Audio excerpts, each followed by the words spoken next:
نن د پیر په ورځ په فرنټیر روډ باړه کې د څاروو د منډې د پرانستې دستوره د حاجي محمد شفیق افریدي په مشرۍ کې وشوه. په دستوره کې د سیمه ییزو سپین روبو، انتظامیه وګړو، خبریالانو او په ګڼ شمېر کې د بهرو علاقو نه راغلو مېلمنو او سوداګرو برخه واخیسته. د پېښور نه راغلو سوداګرو هیله څرګنده کړه چې انشاءالله ډېر ژر به دغه منډۍ کامیابه منډۍ وګرځي او د لرې لرو سیمو نه به ورته خلک راځي. شیخانو سوداګر امید د خدای لرو چې کامیابیږي او کامیاب پیغام به مو خلکو ته رسو چې دا منډۍ زموږ کامیاب شي او خدای به کامیابوي.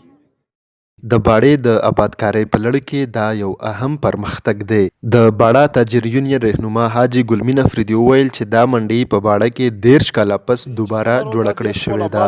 دغه باړې لاره منتقل شوه. دا به مخکې وه د زیارت په ورځ باندې په باړه کې، خو بیا د څه د امن او امان د مسلو د یا نورو مشکلاتو له وجې نه دا موږ نه منتقل شوه روډه سربند ته ورځ زیارت په ورځ.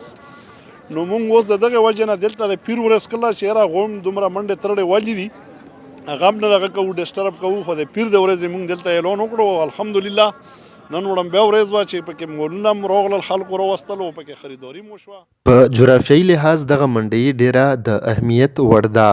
ښاغلي سید ایاز وزیر وویل چې ټول کامونه او د مختلفو سیمو سره خلک په اسانه دلته راتلی شي او خپلې سوداګانې کولی شي.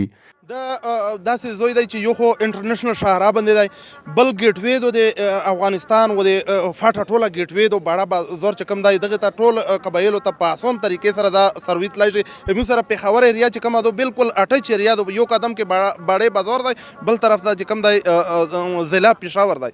نو انشاءالله تعالی خلک په اسانه طریقې سره راتلی شي، په خپل کور کې به چای او روټۍ او ناشته کوي او دلته به روسي په خپل کور کې به دننه دغه سهولتونه موجود وي چې کوم سوداګرو ته غوړي او دلته په دا منډۍ کې یو خو اوبه او د هر څه انتظام ورته شته دی او ټول چې کوم د اوبه او د هغه سره دغه کې چیختړې نشته دی او دا روډونه چې کوم دي ټول روډونه ورته کولاو دي. پېښور روډونه 10 منټه کې رسیدای شي او دا شمار کې د جمرود ولا 10 منټه کې رسیدای شي، د لنډی کوتل ولا او د متنو د درې ولا خلک نن ټول دلته راغلي دي ځکه چې ټول نه نږدې شول دا غیته د روډو په وجه باندې.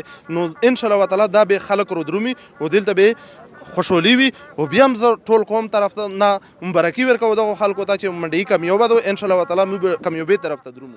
یاد دې وي چې دغه منډۍ به د هر پیر په ورځ په باړه کې په فرنټیر روډ باندې لګیږي. ثاقب افریدی، یون ټي وي، باړه، ضلع خیبر.